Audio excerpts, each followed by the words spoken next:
Hey, Bry Guy here. Today on Pixels Refreshed, we're going to be looking into the DirectX 12 feature set. So 3D Mark has recently released their sampler feedback feature test, which kind of gives us the full suite. So we can test sampler feedback, variable rate shading, and mesh shaders, and just see their performance. Now, the caveats to this, I'm running it with multiple screens on, so some things will be taxing performance and running screen recording content and all of that as well. But my hardware is I'm using a 5950X and a 3090, so I don't know whether we'll be bottlenecked in specific positions in certain places or not.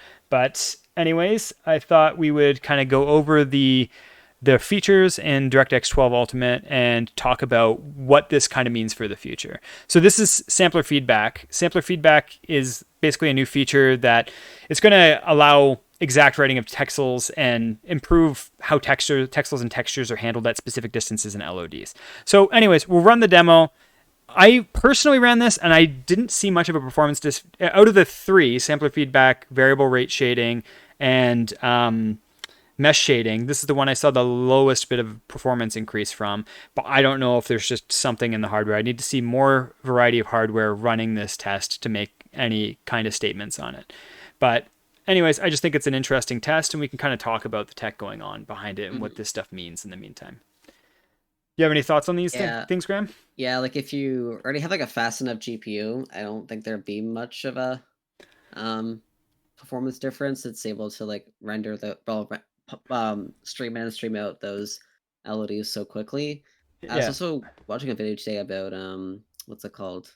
Windows 11's direct storage solution. So maybe Mm, that'll give you a performance boost in this case, at least for streaming LODs. yeah. Well, using Bypassing the CPU entirely. But yeah, yeah, you're going to be able to get streaming data, especially if your drive speed will make a world of difference using it. But then the yeah. question comes, which drive do you have? So it's a hard thing for developers to target directly because hmm everyone will have different speed drives. So it might come to the point where certain devs will be like, NVMe SSD only, please. Like with Yeah. quad cores on some games. Some games are like, you do you have less than a quad core, you can't play. So it might be something like that we see in the future. hmm So this was the scene with sampler feedback off, averaging about 300 frames per second or something like that. So it's it's hard when you're already in the hundreds of frames per second. Yeah. So it's not that big of a difference in You almost this. hit 400 there, actually. Oh, it Yeah. was like 389. Yeah. Well, you wait till you see mesh shading. Oh yeah. So it's like, anyways, this is why I wanted to talk specifically about this feature set. Is this is a bunch of new hardware features not present in anything other than RDNA 2 GPUs and NVIDIA 2000 3000 series GPUs. And this is what we're going to start seeing being pushing games to the next level. These three technologies combined are going to be what changes how games perform in the next 3 or 4 years. Once all the engines get these things in place, games will suddenly just start being able to run at higher frame rates a lot easier, or be able to look 2 or 3 times better and run at the same frame rates. But we need our engines to change to implement this tech before we see any of this.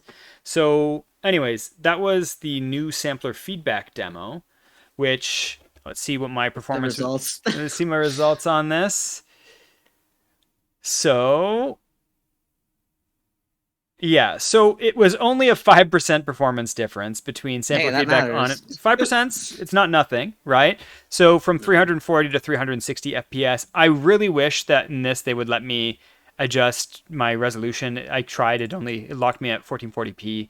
So I was curious if, playing with resolution or whatnot would change that as well. Okay, so the next one Mm. we're going to look into is mesh shading.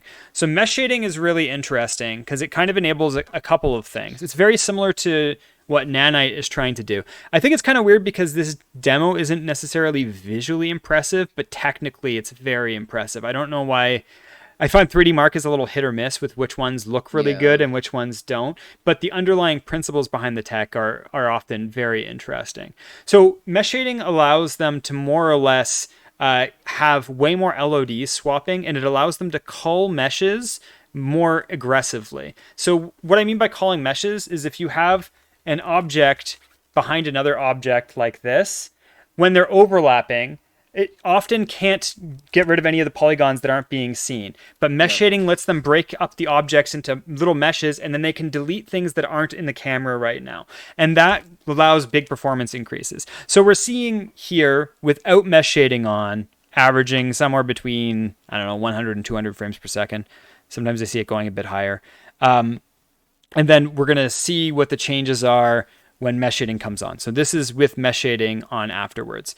So immediately, it's almost like a 3 times performance increase right away. And what you're going to find with this is as objects get closer to the screen, frame rate's going to improve, not reduce, because it's able to delete everything behind it. So when objects get really close to the screen, you're going to see jumps to 1,000 frames per second. And this is actually going to solve a lot of problems. So typically what happened before in games is when you had one really high quality character come into the front of the scene, your frame rate would tank. And when mesh shaders are implemented, we might actually see the exact opposite. We might see performance relief by something blocking more things behind it. So this is not in any games yet to my knowledge, but this is something that's going to be moved into every engine in the next 2 or 3 years would be my guess. So we're looking at from 130 frames per second to 340, so more than a doubling of frame rate, almost a tripling of frame rate. And that's pretty impressive. I'm curious what that looks like in games. This is obviously a canned demo to give the perception of this, but I mean, it should be true whenever anything is obscuring anything else. And then also being able to have many more LODs for things to switch between more naturally in a gradual setting. So those are the advantages that mesh shading will bring to the table. Now, I'm going to describe this, but variable rate shading can break the image up, because what happens when you have a full scene is sometimes you have a color right next to another color that is basically the exact same color as the color next to it. So what it can do is break the screen up into tiles of 1, 2 horizontal pixels or 2 vertical pixels, or a square of 4 pixels that are more or less identical, to reduce the amount of time that the GPU needs to render. And it should be imperceivable. And the other thing you can do is you could be more aggressive with things that are in depth of field. So if something's far in the back of the scene, you can have, and you know that it's going to be blurred out anyways through your depth of field, you can have that detail at all. Yeah. You can have that intentionally be variable rate shaded. And this is a brother to foveated rendering, which is something that they do with VR to reduce the resolution of things in the periphery of your vision. But anyways, so this tech's really good for things like racing games. There's a lot of motion blur going on. Totally. You need to render those pixels that are like trees that are blurring past you or something, because it's not important. Well, it's great for every kind of game, but how aggressive you get with the tech might change. So you might need to be very, like with an RTS, you might find that you need to be very not aggressive with it, because you could actually see visual issues with detail. But anyways, so, man, in my video capture on OBS, the frame rate's looking pretty low, but I hope it doesn't look that way in the video. We'll see. You can see the numbers on the screen. It's all that matters. Know. It's all that matters. Yeah. Tier 2. So, anyways, you can see right away the frame rates was dipping occasionally to like 70 to 90 frames per second, and now it's never below 100. So I'm curious what the performance difference will be. The big thing with all of this is it's not an either or setting. This is a 3 years from now, all engines should have all 3 of these turned on. And what that means is that these performance increases are going to be added to one another. So you're going to have this plus this plus this. So we could see a game looking almost identical to what it does today, running on the same hardware, like running like twice as fast, more than twice as fast in some cases. Yeah. Now why this is, so this gives you another potential 57% performance increase. So when you add what was it on the other two? It's like a 5% performance increase plus 150% performance increase plus a 50% performance increase. We're talking about theoretically like 300% performance increase, theoretically, potentially on the table. Now, why this is important is a couple of things. Some of the getting your frame time down, so the amount of time it takes to make a frame, means we can do a heck of a lot more afterwards with post-processing and with ray tracing. But my question with ray tracing is like mesh shading. The reason it's so high frame rate is because it's literally deleting things that aren't being seen.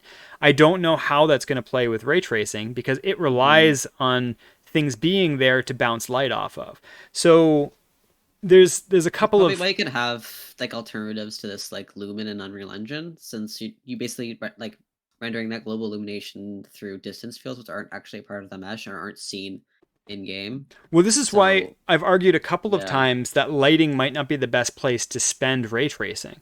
because specifically of that, it's like we have global illumination solutions, real time global illumination solutions that are starting to look pretty close. So it Yeah. might not be necessary in that regard rather than pushing the tech that we have there. You know, it's like, yes, it's somewhat better in certain cases and whatnot, but it's not what's critical there, right? So I mean, I've always been kind of speculative on what we can use those RT cores for. And maybe it is that reflections are the best place to use them, and just having an alternate scene that we're reflecting that is generating the objects that aren't there in the current scene is how we should be spending ray tracing. And then we should just use mesh shading, variable rate shading, and sampler feedback to get our frame time down as low as possible so that you could have a game look twice as good and have ray tracing without slowing it down, because the big thing with ray tracing is its cost in time. And I know in my talk with Moore's Law is Dead, one thing that came up was one thing that came up in my talk with Moore's Law is Dead was that sorry, that I said that the ray tracing couldn't be done asynchronously because it's so late in the pipeline. And some people mistook it because there is hardware to do the ray tracing asynchronously in both AMD and NVIDIA solutions.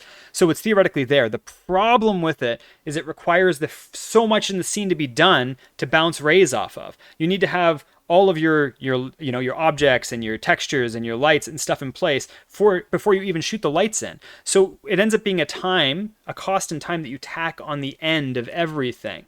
And this is why finding uses for the RT acceleration to be done asynchronously could be a big boom. And it's going to be some offhand developer that is crazy deep in tech in like 2 or 3 years that pulls something out of their butt that no one thought about, that is going to use these things in this kind of way to push things.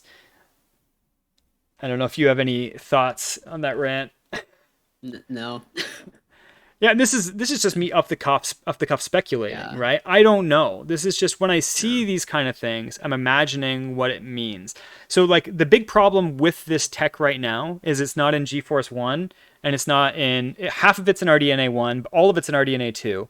And any GCN or any GPUs or Intel GPUs up until their upcoming ones are all missing these features. So it Yep. gets hard to target in engines. And this is why, for a couple of years, console games might have the appearance of being superior to PC. It's not because, and this might not happen. This is just wild speculation on my part. But we might have a couple year period where games look better on consoles than PC, and it's because they're free to take advantage of these features. It'll be the exclusives. It's not going to be the multi-plat games, but you might come with some exclusives that look really phenomenal because they're using these features freely, because they're not burdened by hardware that can't do this. Because you really have to expect the hardware to be there to use this stuff properly. Anyways, that's the I love this stuff. Like, this stuff is fascinating to me. It's kind of funny because I've seen people like they'll run Firestrike and Time Spy over and over again checking their FPS, but it's the feature tests that are the most impressive to me because Yeah. Like they're it shows what's gonna happen in the future of like yeah, rendering technologies. it's like what we can do in the future rather than what we're already doing right now. And that's my Mhm. favorite thing about tech, right? I'm looking for the games that find a way to scratch this stuff out of the corner and look absolutely amazing while doing it. So, anyways, yeah, I think that DirectX Ultimate Suite, and this is the problem, is like these hardware features exist in like the PS5, for instance. I'm not sure if they have the geometry engine, but I'm not sure whether they actually do mesh shaders. They might have the tech, but use it in a different way. But because this tech is officially part of DirectX 12 Ultimate, they might have to implement it differently. But Mhm. I'm very curious, like what happens when this becomes the standard. I think that this is all fascinating technology. I think Microsoft did actually a pretty good job on this specific suite. I'm excited for what it means in the future. And anyways, hopefully we see some games come soon that pull some of the stuff into fruition. So anyways, that's it for this one. I hope you like and subscribe, and I'll check you out on the next one. I'll catch you on the next one. Take care. Bye.